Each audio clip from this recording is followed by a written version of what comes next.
आप मुझे देख के बात करिए।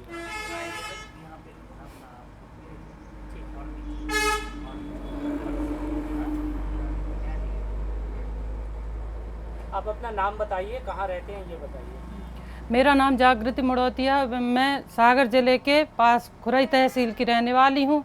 जरवांस ग्राम की महिला स्व सहायता लक्ष्मी स्व सहायता समूह से जुड़ी हुई हूँ। ठीक है, आप बताइए कि आप पहले क्या करते थे और यहाँ क्या ज़रूरत महसूस हुई कि आप ये क्या शुरू हुआ, ये सब बताइए। हमारे यहाँ गरम मसाले का काम था पहले, फिर वर्किंग वुमेंस वगैरह मतलब बेरोजगार थी, उन्होंने डिमांड करी कि आप आटा चक्की से जुड़े कुछ काम शुरू करिए। तो फिर मैंने है ना महिला स्व सहायता समूह से आटा चक्की के लिए लोन लिया। भूपेंद्र भैया ने मेरे मतलब लक्ष्मी स्व सहायता समूह की भी काफ़ी सहायता की है।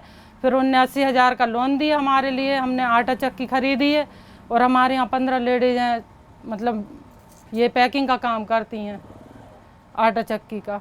आप ज़रा ये बताइए, इंदौर से आप आई थी, जो आप कहानी बता रहे थे कि इंदौर से आए थे, तो यहाँ देखे कि महिलाएं काफ़ी बेरोजगार हैं। हाँ, हाँ, और उसके बाद आपको स्व सहायता समूह के बारे में पता चला, भूपेंद्र भैया भी बता। मैं पहले इंदौर में रहती थी, वहाँ गरम मसाले का काम करते थे।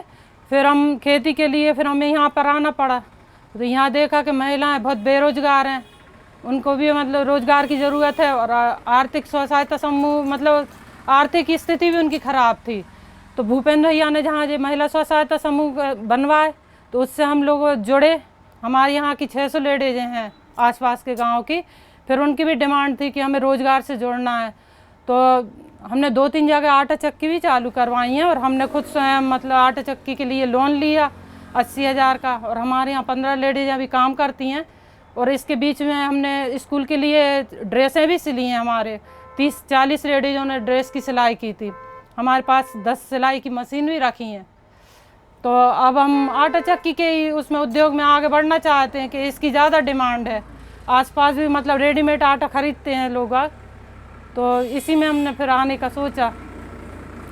भूपेंद्र भैया महिलाओं के लिए बहुत चिंता करते हैं और महिलाओं के लिए, महिलाओं की सहायता के लिए अलग अलग चीज़ें, महिलाओं के सशक्तिकरण के लिए काफ़ी चीज़ें करते हैं। हाँ, उनके बारे में बताइए, भूपेंद्र भैया किस तरह से महिलाओं की करते हैं। जब से भूपेंद्र भैया ने महिलाओं की सहायता करी और समूह से जोड़ा है ना, तो काफ़ी महिलाएं मतलब आर्थिक स्थिति उनकी काफ़ी सुधार हुआ है और बच्चों की पढ़ाई वगैरह भी अच्छी हुई है, उसमें भी उन्होंने बहुत हेल्प की है।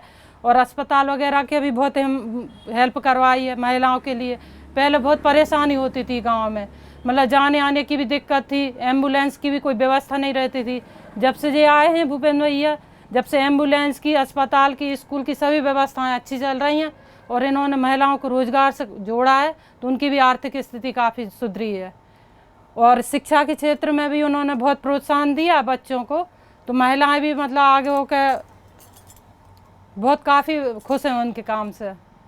आप ये बताइए कि आपके ज़िंदगी में क्या फ़र्क पड़ गया, इस तरह से आर्थिक स्थिति आपकी किस तरह से बदली और पैसा किस तरह से, मतलब पहले जो आप बेरोज़गार थे, हाँ, वहाँ से शुरू कीजिए कि आप जब बेरोज़गार थे और उसके बाद ये स्व सहायता समूह का आपको आइडिया आया, ये आप काम करने लगे, आर्थिक स्थिति में क्या बदलाव हुआ, वैसे परिवार में क्या? पहले जब हम जरवांस में आए तो हमें काफ़ी परेशानी थी, दिक्कत होती थी, मतलब घर में मतलब बच्चों को पढ़ाने की भी दिक्कत आती थी और अस्पताल वगैरह की भी दिक्कत आती थी, काम धंधा भी कुछ नहीं था।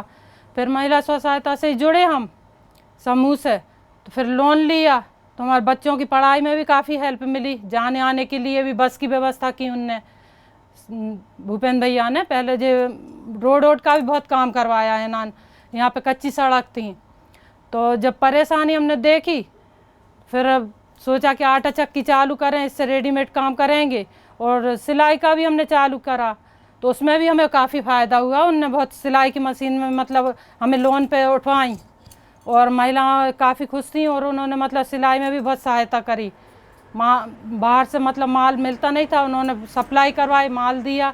और धंधे के लिए भी उनने कहा कि हम आगे भी आप लोगों को लोन देंगे, तो चक्की के लिए भी उनने प्रोत्साहित किया। नाच पानी वगैरह में ख़रीदने की भी व्यवस्था नहीं थी, तो उसके लिए उन्होंने लोन उठवाया कि आप महिला स्व सहायता समूह से लोन लो और आप घर से ही धंधा चालू करो, तो और भी आपके यहाँ महिलाओं को रोज़गार मिलेगा। जो भी दिक्कत आएगी तो आप लोग हमें बताना। तो उससे हमें बहुत प्रोत्साहन मिला। और अभी भी लेडीज़ें कह रही हैं कि मतलब हम वॉशिंग पाउडर का भी चालू करेंगे, अगरबत्ती बनाती थी काफ़ी लेडीज़ें, तो सप्लाई की है, अभी जाता है उनका माल भी। मंच से भी भूपेन भैया महिलाओं की हमेशा बात करते हैं, हमेशा हेल्प करते हैं मंच हाँ। से। तो कितना प्रोत्साहित करते हैं भूपेन भैया, और आप लोग उनको किस रूप में देखते हैं? एक भैया के रूप में, एक इसके रूप में, गार्जियन के रूप में, क्या देखते हैं, किस तरह से बताइए जरा। भूपेन भैया तो हम सबके भैया ही हैं, बहनों को ही मानते हैं बहुत। और मतलब यहाँ पे जगदीशपुरा में भी उनने फ्री में सिलाई सेंटर खोला है, तो वहाँ पे भी है ना। और इंग्लिश प्रशिक्षण भी देते हैं लड़कियों के लिए, कि आप अंग्रेजी में बोलचाल शुरू पढ़ाई के लिए भी प्रोत्साहित करते हैं कि आप आगे चल के हम लोगों के बच्चों को बहुत मतलब शिक्षा अच्छी मिले, इसके लिए प्रोत्साहित करते हैं। ठीक है।